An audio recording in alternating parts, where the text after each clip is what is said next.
स्तोत्रम 92 प्रामाणिक मनशांचो संतोष. सर्वेस्पराक dhin'vasunk favo किन्नोऱ्यो वाजून ताच्या नांवाची kirti गाजोunk favo Bhov Vortea Deva. 10 तारानाचे किन्नोरे आनी विण्या सयत सिताराच्या झुलझुल आवाजान सोkallim तुजो मोग porgôttunk आनी rat-bhôr तुज्या visvaxiponnacho प्रचार करूंक फावो. तुज्या कर्तृत्वां वरवीं सर्वेस्परा तूं म्हाका आनंद भरीत करताय. तुज्या हातांच्या कोन्या मुखार हांव संतोशान ul'lastam. कितलीं म्हूण श्रेश्ठ तुजीं कर्तृत्वां. सर्वेस्परा tthav-naxil'leô Tujeô येवजण्यो. मंद मोतीच्या mon'xank असलें कांयच कळना. गिन्यान नाxil'leank असलें कांयच समजना.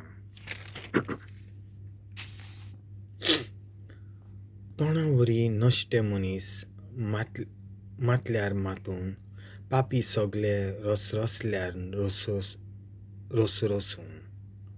सासणांक तांचें घट्टान जातलेंच, पूण तूं सर्वेस्परा श्रेश्ठ व्हरतो सासणांक. तुजे दुस्मान पळे सर्वेस्परा, तुजे दुस्मान कशे पाड जातात पळे. सगळ्या पापयांची पळापळ जातली. रान रेड्या सारकें तुवें म्हाका बोल दिलाय. नितळ शितळ तेलान तूं म्हाका मागताय. म्हजे दुस्मान पडलोले पळोवन म्हजे दोळे भागी. नश्ट्यांच्या घट्टानाची खबर आयकून म्हजे कान सदय.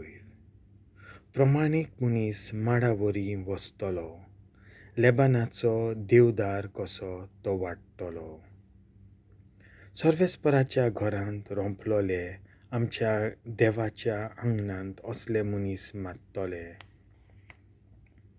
म्हातारे पिरायेर लेगून ते फळां दितले. तोकतोकीत रसरशीत ते तोंकतले. सर्वेस्पोर प्रामाणीक म्हूण ते परगडटले. कसलीच खत ताका ना, तो एकलोच म्हजें खडप.